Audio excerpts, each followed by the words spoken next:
देखिए, इन दिनों नुपुर शर्मा की हर तरफ चर्चा हो रही है। पैगंबर मोहम्मद पर नुपुर के आपत्तिजनक बयान के बाद बवाल मचा हुआ है। बवाल कानपुर से लेकर कतर तक मचा हुआ है। नुपुर के बयान पर मुंबई में एफआईआर भी दर्ज हो चुकी है। तो आइए आपको दिखाते हैं नुपुर शर्मा की कहानी।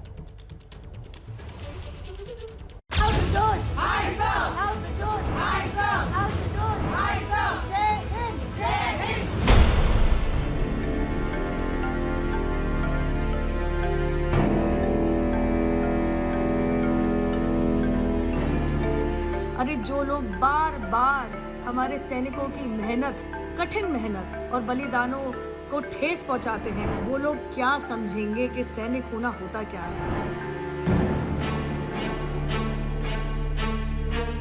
ये जो माइनॉरिटी अपीजमेंट की जो राजनीति है कांग्रेस की, ये डिवाइड एंड रूल की जो राजनीति है कांग्रेस पार्टी की, जिस तरीके से ये ब्लेटेंट इस्लामाइजेशन की राजनीति है कांग्रेस पार्टी की, ये जनता जनार्दन अच्छी तरीके से समझती है और इसको माफ नहीं करेगी।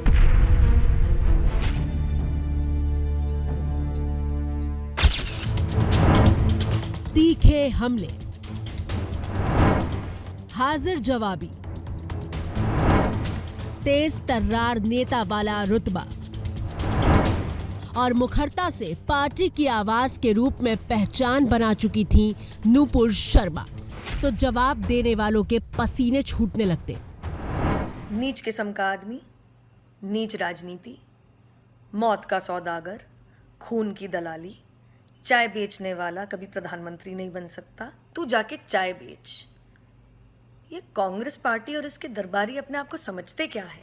21वीं सदी में ये क्या बातें कर रहा है नेहरू गांधी परिवार और उनके दरबारी। नुपुर शर्मा सिर्फ बीजेपी की राष्ट्रीय प्रवक्ता नहीं थी, बल्कि हर मंच और मोर्चे पर पार्टी के सशक्त महिला चेहरे के तौर पर जानी जाने लगी थी। नमस्कार, this is Nupur Sharma, spokesperson of the Bharatiya Janata party, और आज मैं आपके सामने एक बहुत ही अहम मुद्दा लेके आई हूँ। लेकिन नुपुर शर्मा के एक बयान ने तूफानी रफ्तार से बढ़ती उनकी राजनीतिक पारी पर मानो एक ब्रेक लगा दिया है।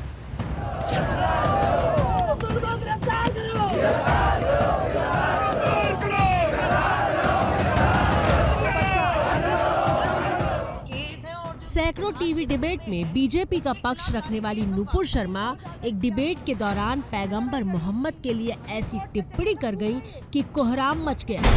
3 जून को कानपुर में जुमे की नमाज के बाद हुई हिंसा की तस्वीरें पूरा हिंदुस्तान देख रहा है और हिंसा की पूरी कहानी के पीछे नुपुर शर्मा का वो बयान है जिसके विरोध के लिए पूरी स्क्रिप्ट लिखी गई थी।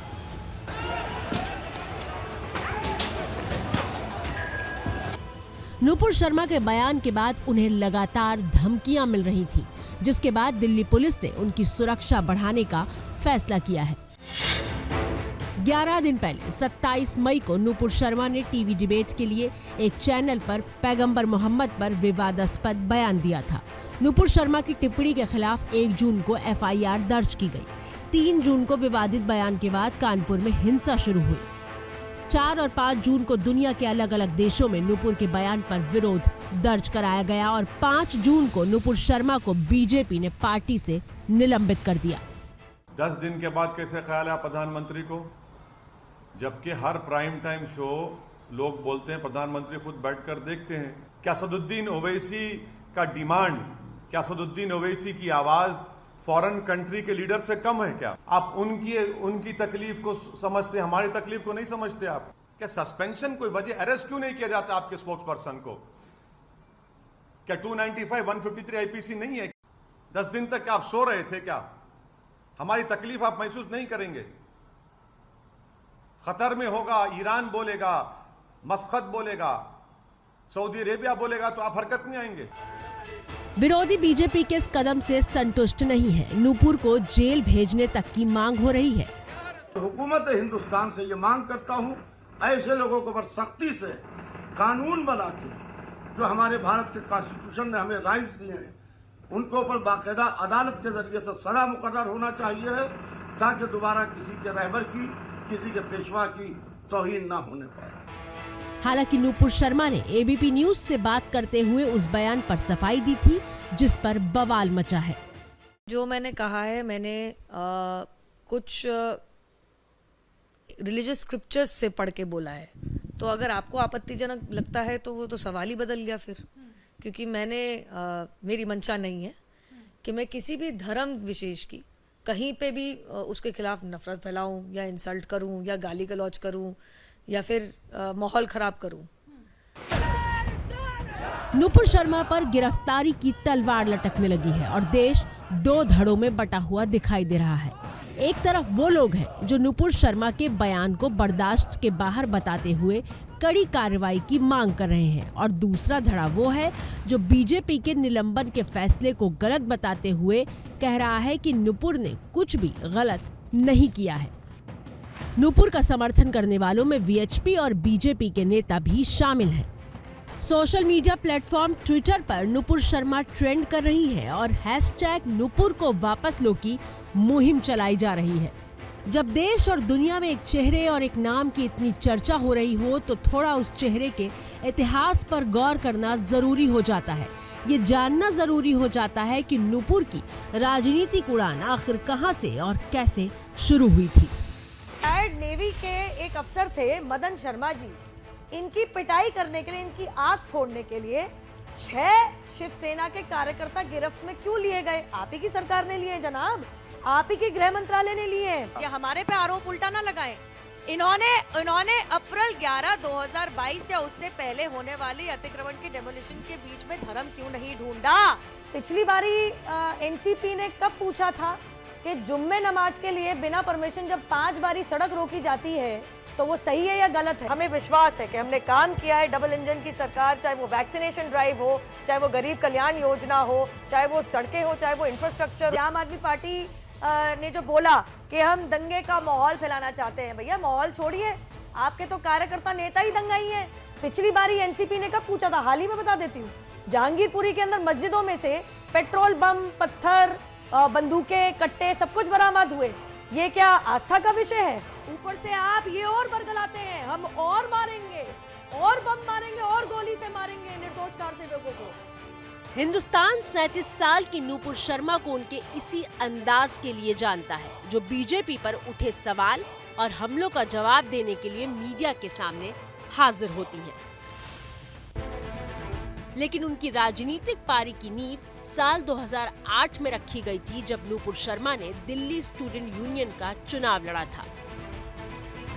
2008 में अखिल भारतीय विद्यार्थी परिषद के टिकट पर नुपुर ने छात्र संघ अध्यक्ष का चुनाव जीता और ये वो मौका था जब नुपुर ने अपनी जीत से एबीवीपी के 8 साल के सूखे को खत्म किया था।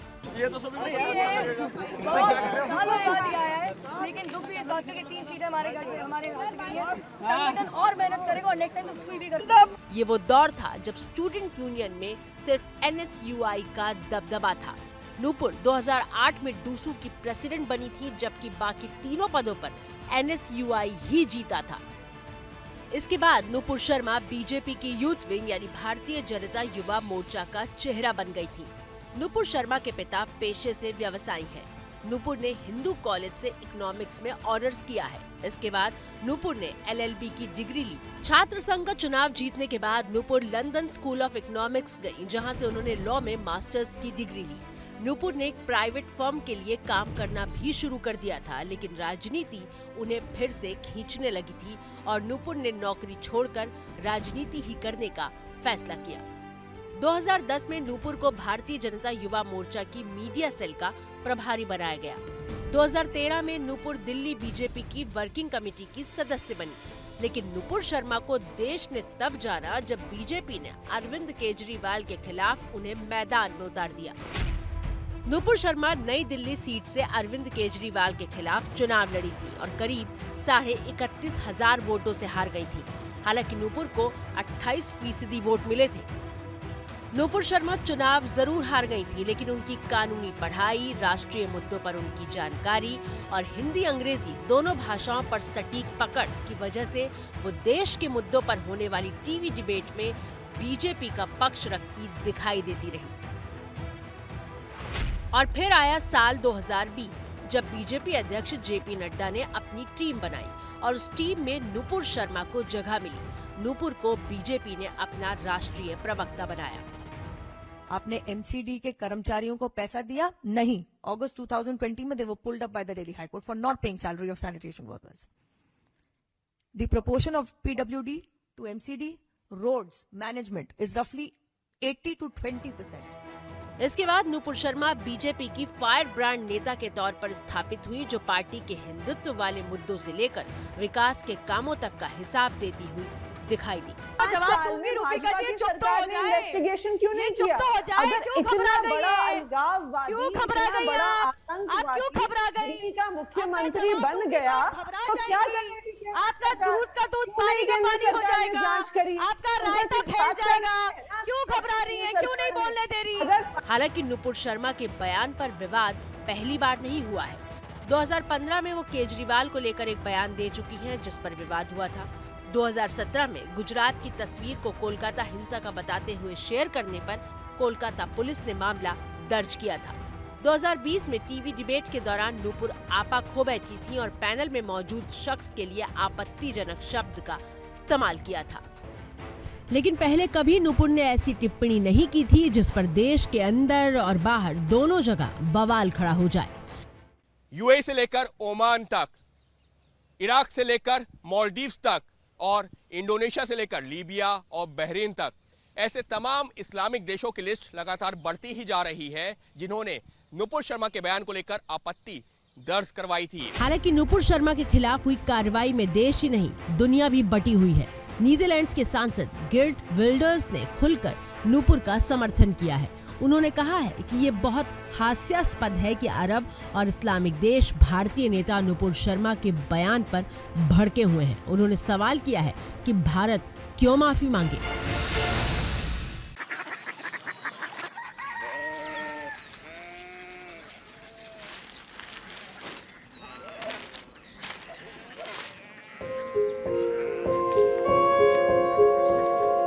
बाबा बाबा कोरिया सिटी जानी ना।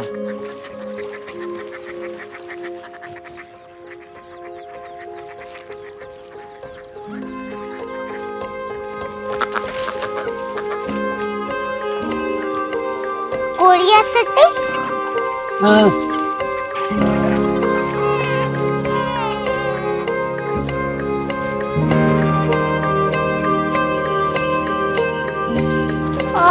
कोरिया सिटी कहाँ पे है? शहर अंग्रेजी लगे हैं।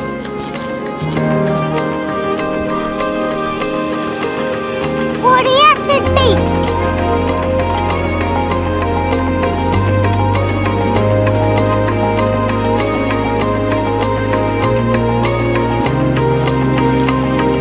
वो बहुत दूर है।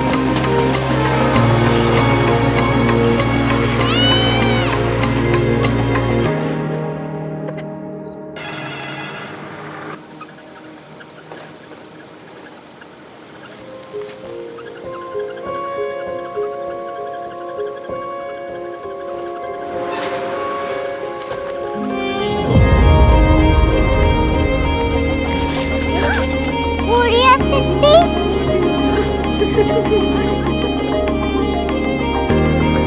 दुनिया को कुछ लोग बड़े होते हैं। कोरिया सिटी कहाँ है? प्रोफेसर साहब को पता होगा। हो ये छोटा वाला ग्लोब लगता है और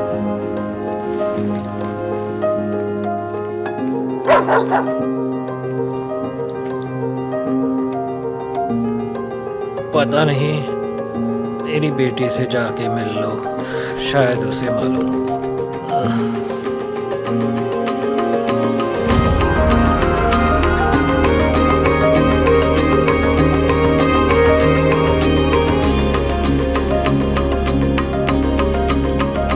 हाय, बाबा ने भेजा है। Come here.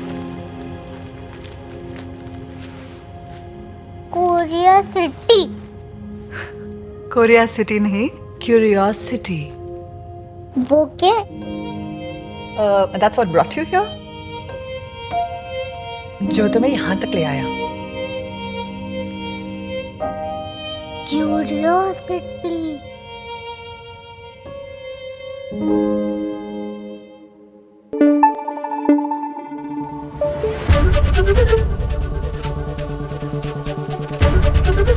एबीपी न्यूज आपको रखे आगे।